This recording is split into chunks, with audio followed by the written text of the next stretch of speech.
जी, मेरा नाम है वैस हसन साबर एडवोकेट और आप मेरा यूट्यूब चैनल देख रहे हैं जिला डिस्क्लोजर्स। वीडियो को स्टार्ट करने से पहले आप ये वीडियो देखें और उसके बाद इंशाल्लाह हम डिटेल में इस वीडियो पे डिस्कशन करेंगे। फिर आखिर मुस्लिम लीग नून की हुकूमत है। FBI को हुक्म दिया गया है कि रिटेल सेक्टर और दूसरे वो तमाम सेक्टर्स जो कि अभी टैक्स नेट में नहीं हैं उनको टैक्स नेट में लाया जाए और इसके लिए बाकायदा अहकामात और SRO जारी कर दिए गए हैं। हर दुकान, हर पार्लर, हर क्लब, हर अस्पताल, हर क्लिनिक, हर डॉक्टर, हर वकील को अब POS दिया जाएगा, पॉइंट ऑफ सेल्स होंगे उनके पास और बाकायदा उसकी रसीद जारी होगी और इस तरह से इस पूरे निज़ाम को टैक्स नेट में लाने का बड़ा तारीखी इब्तिदा की जा रही है। तो जैसा कि आपने सुना कि FBI ने एक नोटिफिकेशन जारी किया है और उसके मुताबिक एक इंडिविजुअल से इंडिविजुअल बंदे की भी सारी की सारी इन्फॉर्मेशन अब FBI के पास है। वो लोग जो कहते थे कि नहीं जी हम तो बचे हुए हैं, हमने ये तरीका अपनाया हुआ है, ये तरीका अपनाया हुआ है, हम तो टैक्स नहीं देंगे ना हमको पकड़ा जा सकता है, तो आप सबको ये मैं बता देना चाहता हूँ कि अब FBI ने एक ऐसा सिस्टम लॉन्च किया है कि जिसके तहत एक वो बंदा कि जो अपने हाथ में या अपने जेब में उसके पैसे हैं, मेरे हाल में वो एक चीज़ रह गई है, बाकी सारी की सारी इन्फॉर्मेशन रडार सिस्टम में आ चुकी है, FBI के रडार सिस्टम में आ चुकी है। और FBI आपकी एक छोटी सी छोटी इन्फॉर्मेशन भी उसके पास है आपकी इनकम को लेके। तो मैं आपको बताना चाहता हूँ कि रातों रात ही एक ऐसा रो जारी किया गया स्टैट्यूटरी रेगुलेशन ऑर्डर, और उसके तहत जितनी भी कंपनीज थी छोटी से छोटी लेके और बड़ी से बड़ी कंपनी तक का डाटा अब FBI के पास है और FBI एक्सेस रखती है उस सारी इन्फॉर्मेशन पे। सबसे पहले तो मैं उस SRO यानी कि वो जो ऑर्डर आया है उस पे लेके जाऊंगा और फिर मज़ीद इंशाल्लाह हम इस वीडियो पे डिस्कशन करेंगे। तो मैं आपको स्क्रीन के ऊपर लेके जाना चाहता हूँ और आपको बताऊंगा कि SRO का नंबर बेसिकली है क्या। तो SRO 171 2023 का ये नोटिफिकेशन है।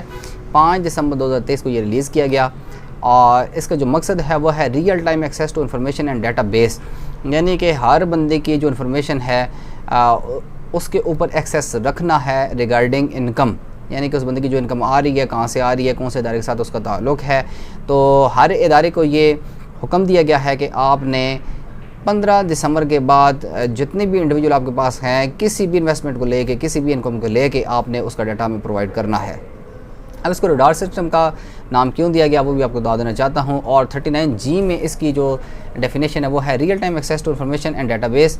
Every integrated organization shall integrate with board's radar not later than 15th January 2024 और such date as notified for integration of such organization in order to provide real time access to information के information वो they and database relating to economic transactions, जो माली transaction की गई हैं, in out की गई हैं, as carried out by any person, किसी भी बंदे की तरफ से, विद दी और reported to this set integrated organisation. Number 2, the information so furnished shall be deemed to be an information collected by the board for the purposes of laws administered by it. 39H कहता है g mode, manner and form for integration with radar. For the purpose of these rules, the integrated organization shall establish and maintain IT platforms and shall provide digital information against a unique identifier। वो बंदा जो बिल्कुल unique है, जिसकी वो जो समझता है कि मेरी जो इन्फॉर्मेशन है वो जा सकती है नहीं, ये बंदा यूनिक आइडेंटिफायर की तरफ में आता है इन द मोड, मैनर और form as specified by the board through separate instruction on case to case basis और जनरली। ठीक हो गया जी। अब ये इसको रडार का क्यों नाम दिया गया, इसकी जो डेफिनेशन है वो डी में है, real time accessed data analysis repository, radar इसका शॉर्ट नाम दिया गया है कि हर वो बंदा जो ये समझता है कि वो बिल्कुल उसकी जो इनकम है वो छुपी हुई है और वो उसकी जो इनकम है वो डिस्क्लोज़ नहीं हो सकती। तो अब मैं आपको बता देना चाहता हूँ कि हर वो बंदा जो ये समझता है वो बिल्कुल गलत समझ रहा है। अब FBI ने बहुत ही ज़्यादा स्ट्रिक्ट जो पॉलिसी है इस नोटिफिकेशन के थ्रू अपना ली है और जल्द या बदेर कि जैसे ही जो इन्फ्लेशन आया हुआ है स्टेबल नहीं हो रही, जैसे ये स्टेबल होती जाएगी, कुछ जो इन्वेस्टमेंट्स हैं वो आती जाएंगी या कुछ जो 2-4 चीज़ें हैं जिनकी वजह से हमारी जो गवर्नमेंट है इन्फ्लेशन का शिकार है, जैसे ये ठीक होती जाएगी तो ये FBI अपना सारा का सारा जो ये स्ट्रिक्ट पॉलिसीज़ हैं वो बिल्कुल एक्टिवेट हो जाएंगी। और हर वो बंदा जो समझ रहा है और हर वो बंदा जो ये समझ रहा है कि उसकी ये जो इनकम है वो बिल्कुल डिस्क्लोज़ नहीं है और उसे टैक्स नहीं देना पड़ेगा, उसको बिल्कुल टैक्स देना पड़ेगा। अब जैसा कि मैंने आपको पहले बताया कि हर वो बंदा जो एक कंपनी से कनेक्ट है तो उन कंपनीज़ को ये बता दिया गया है, उन इंस्टीट्यूशंस को, कि आपने 15 दिसंबर 2023 के बाद जितनी भी इंफॉर्मेशन है जो कि आपके पास जो इन्वेस्टर्स हैं, आपके जो एम्प्लॉई हैं, हर वो बंदा जो आपके साथ जुड़ा हुआ है, तो आपने उनकी इन्फॉर्मेशन हमें देनी है। वो कौन कौन से ऐसे इदारे हैं, उनकी एक पूरी लिस्ट इस SRO के तहत जारी कर दी गई है और उनको बताया गया है कि आपने लाजमन जो इन्फॉर्मेशन है एक इंडिविजुअल बंदे की वो हमें प्रोवाइड करनी है। तो इसमें जो लिस्ट है वो 1 से लेकर तकरीबन ये आप देख रहे हैं कि ये 145 के लगभग है, या हाँ 145 के लगभग है। और इसमें जो सबसे मेन है मैं बता देना चाहता हूँ कि मंजर 2 मैंने एक हाईलाइट किया हुआ था कि मैं इस पे बात करूँगा, और वो है जी ये आपके सामने, ये देखें मंजर 2 माइक्रो फाइनेंस बैंक्स इजी पैसा जायज़ कैश ETC। यानी कि आजकल आपको पता है कि दौर आ गया है माइक्रो फाइनेंसिंग का कि हम अपनी जेब में पैसे नहीं रखते और जहाँ पे छोटी से छोटी भी परचेजिंग करनी हो तो हम माइक्रो फाइनेंसिंग के ज़रिए वो पे करते हैं। अब जैसे कि मैंने कल ही एक होटल से खाना खाया तो मैंने जो पे किया वो इजी पैसा के थ्रू किया। तो हर वो बंदा कि जो 200-300 भी पे करना चाह रहा हो वो इजी पैसा के थ्रू करता है। तो मैं ये बता देना चाहता हूँ कि अब इजी पैसा की जितनी भी क्लाइंटेज है या इजी पैसा पे जितने भी बंदे एनरोल्ड हैं जायज़ कैश ETC से मुराद है कि हर वो माइक्रो फाइनेंसिंग की जो छोटी से छोटी यानी कि बैंकिंग से रिलेटेड है उनका सारा का सारा डाटा अब FBR के पास है। इससे हट के फिर मज़ीद आपको बता दूँ, यानी कि आप अगर ये पूरा पढ़ना चाहते हैं तो आप पढ़ सकते हैं, लेकिन मैं आपको बीच बीच में से कुछ चंद चीज़ें आपको बता देना चाहता हूँ कि रिमिटेंस गेटवे अगर आप इसको देखें तो हर वो बंदा के जिसका कोई बहन भाई कोई अगर वालिदैन अगर बाहर हैं और वो उनको पैसे भेज रहे हैं तो आपको ये पता होना चाहिए कि अब उन तमाम बंदों का भी डाटा FBR के पास है और उनको भी टैक्स अदा करना पड़ेगा। इसके बाद जो जितनी भी जो एसोसिएशंस हैं, बिल्डर्स हैं, उनके हवाले से भी जो टाउन्स हैं उनका भी सारे का सारा डाटा FBR के पास है। जैसे आगा खान डेवलपमेंट नेटवर्क है, association of builders and developers Abad, all Bahria towns private limited companies, cooperative houses societies, यानी कि जितनी भी सोसाइटीज़ हैं उन सब का डाटा अब FBR के पास है। और मज़ीद वो सोसाइटीज़ के जिनका नाम इस टेबल में नहीं है, ये देखें वो बाकायदा उनके बारे में बता दिया गया है कि हर वो सोसाइटी की जिसका नाम इसमें नहीं है वो भी शामिल है। All housing societies not specifically mentioned in this table. तो जो सोसाइटी ये समझती है कि हमारा नाम इसमें नहीं है तो वो सोसाइटी भी अब उसका सारा का सारा डाटा FBR के पास है और वो बच नहीं सकती टैक्स देने से। Toll plazas, motorway, NHA gave contract to one net ETC। हर वो टूल प्लाजा जिसका कॉन्ट्रैक्ट गवर्नमेंट के साथ हो चुका है, NHA के साथ हो चुका है, उसका भी सारा का सारा डाटा अब FBR के पास है। Gwadar free zone company JFZC का भी सारा डाटा उनके पास है।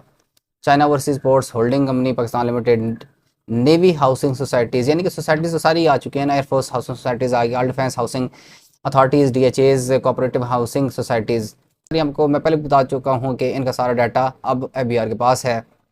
Non banking financial companies, non banking financial institutions,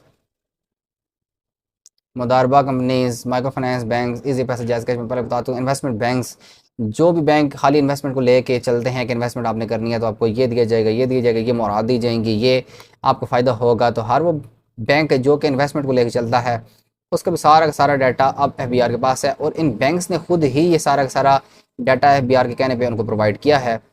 private pension funds and trusts registered with FBR, pension funds, Pakistan stock exchange, Karachi stock exchange हो गया या पाकिस्तान स्टॉक एक्सचेंज हो गया, अनुसार उन जितने भी ऐसे बंदे हैं जो घर बैठ के इस पर इन्वेस्टमेंट कर रहे हैं और इस पर काम कर रहे हैं, उन सब का डाटा जो है वो FBR के पास है। इंश्योरेंस कंपनीज हो गई, रियल इस्टेट इन्वेस्टमेंट हो गई, development financial institutions, micro finance banks, commercial banks, asset management, इन सब का डाटा FBR के पास है। यानी कि पूरी लिस्ट दी गई है। Board of revenue Balochistan, board of revenue के BK बोर्ड, जितने भी हैं बोर्ड ऑफ रेवेन्यू, उन सब में यानी कि हर वो बंदा के जिसकी छोटी से छोटी प्रॉपर्टी भी बोर्ड ऑफ रेवेन्यू में रजिस्टर्ड है, उनके रिकॉर्ड में है, तो उन सब का डाटा FBR के पास भी अब है। तो बिल्कुल आप बच नहीं सकते। आपका एक मरले का भी कोई एक मरले की भी जगह है ना, तो उसका भी डाटा अब FBR के पास होगा।